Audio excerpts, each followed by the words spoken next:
Hello everyone, welcome to Educare 247. This is the 20th lecture on our special revision series for SEBI Grade A 2020 examinations. In this lecture, we will be discussing the MCQs on financial system. Financial system is a part of syllabus of finance for SEBI Grade A 2020 examinations. We have already prepared videos on fiscal policy and inflation. You can go through those videos to understand what kind of questions will be asked in the exams. Now moving on to the first question. Question number 1. Who is the custodian of nation's foreign exchange reserve? A. Central Government of India, B. President of India, C. Reserve Bank of India, or D. Finance Ministry. So the answer is C. Reserve Bank of India. The RBI is required to maintain the external value of rupee.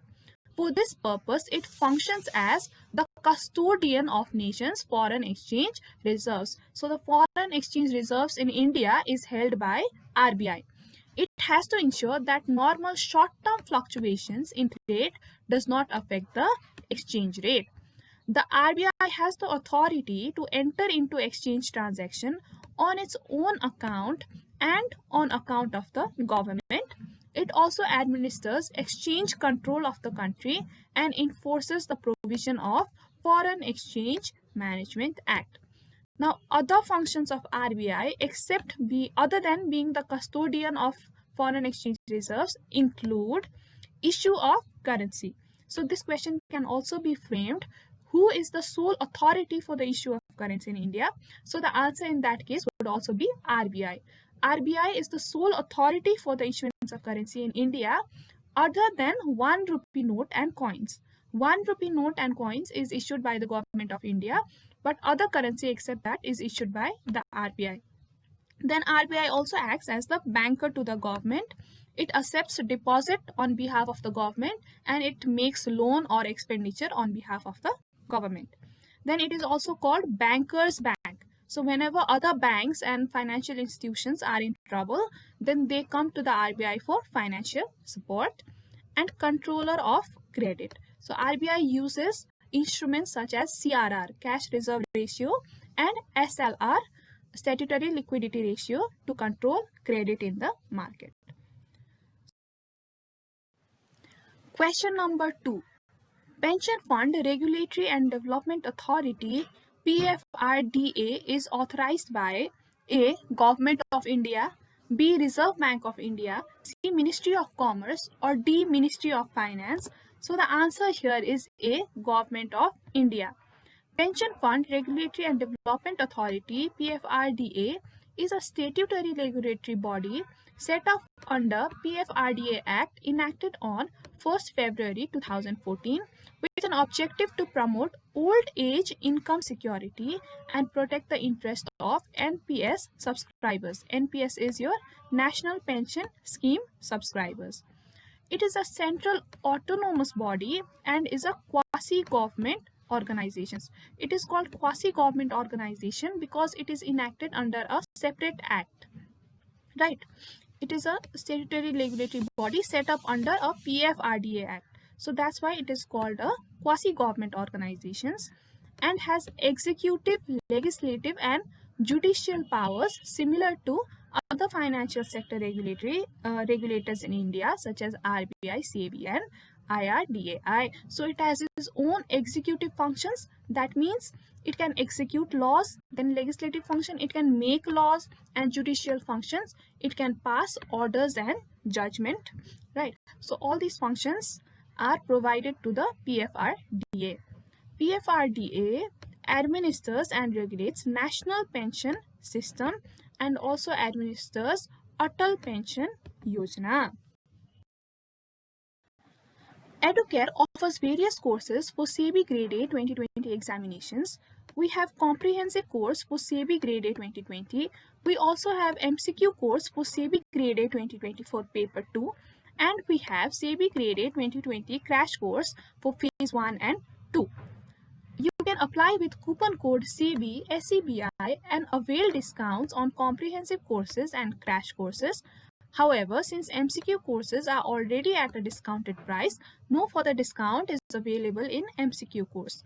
You can enroll on these various courses on the basis of your preparation phase. Now moving on to the third question, where can the first appeal against SEBI be made? A. High Court, B. Supreme Court, C. Securities Appellate Tribunal, or D. RBI. So the answer here is C. Securities Appellate Tribunal. Now let us first understand what SEBI is. SEBI is the Security Exchange Board of India, right? It regulates securities exchange in India, and the basic function of SEBI is to protect the interest of investors in securities and to promote the development and to regulate securities market and for matters connected there with or incidental thereto. So mainly it protects the interest of investors and regulates the securities market, right? And though SEBI is very powerful, there is an appeal process to create accountability. So SEBI passes orders on judicial capacity, but it is not necessary that the orders passed by SEBI should be the final orders. If any person is aggrieved by the order passed by SEBI, then he can make an appeal to the Securities Appellate Tribunal. So the first appeal lies to the Securities Appellate Tribunal. Then the tribunal passes the judgment, and if the person is aggrieved by the judgment of the Securities Appellate Tribunal as well, then he can file the second appeal to the Supreme Court, and the appeal filed, the judgment passed by the Supreme Court would be the final judgment. So the first appeal lies to the Securities Appellate Tribunal, SAT, which is called in short form, right? And the second appeal lies to the Supreme Court. The first appeal lies to the Securities Appellate Tribunal, which is a 3-member tribunal headed by Mr. Justice J.P. Devadar, a former judge of the Bombay High Court. And the second appeal lies directly to the Supreme Court. Now moving on to question number 4. How many members of SEBI should be from RBI? A.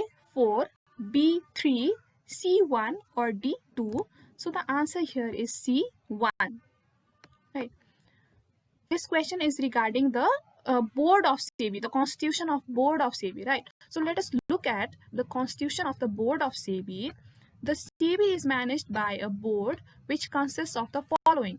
First, a chairman who shall be appointed by the central government. Then 2 members from amongst the official of Ministry of Central Government dealing with Finance and Administration of Companies Act 2013, who shall be nominated by the central government. Then 1 member from amongst the official of RBI. So our answer here is 1. Who shall be nominated by RBI. And then 5 other members, out of which at least 3 members shall be whole-time members who shall be appointed by the central government. So as you can see, all other members are appointed by the central government, right? So only 1 member is nominated by the RBI. Question number 5. SEBI has several functions rolled into one body. Which of the following is not the function of SEBI? A. Quasi-legislative, B. Quasi-judicial, C. Quasi-professional, or D. Quasi-executive. So the answer here is C. SEBI has 3 functions rolled into one body, which are as follows. They are quasi-legislative functions. Under quasi-legislative functions, SEBI drafts regulations in the legislative capacity. That means SEBI makes laws and bylaws for the regulation of stock exchanges. It approves the laws of the bylaws of the stock exchanges, right? And under quasi-judicial capacity, SEBI passes rulings and orders in judicial capacity. So it can pass an order where it can order a particular company to compulsory list in stock exchanges, or it can also order stock exchanges to amend their laws, to make modification in their laws. So in judicial capacity, it can pass those orders. And then the third is quasi-executive. Under quasi-executive, SEBI conducts investigation and enforcement action in its executive functions. So it can inspect the books of accounts of stock exchanges. It can also inspect the books of accounts of financial intermediaries such as your brokers, right? So those functions, they come under executive functions, where it enforces the law, right? So there are three functions: legislative, judicial, and executive. There is no function called quasi-professional function. So our answer here is C. Question number 6. NABARD provides investment and production credit for promoting development activities in which of the following areas?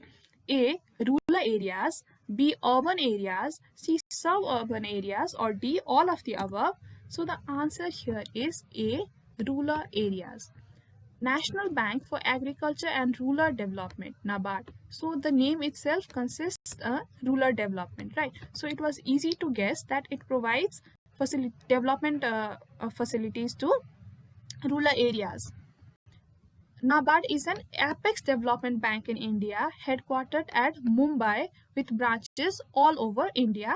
The bank has been entrusted with matters concerning policy, planning, and operations in the field of credit for agriculture and other economic activities in rural areas in India.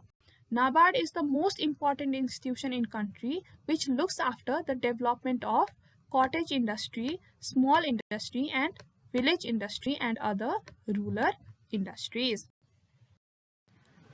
So with this, we've come to the end of the video. If you found the video useful, then do like and share the video, and stay tuned to the channel for more MCQs on different topics of SEBI Grade A 2020 examinations. Thank you.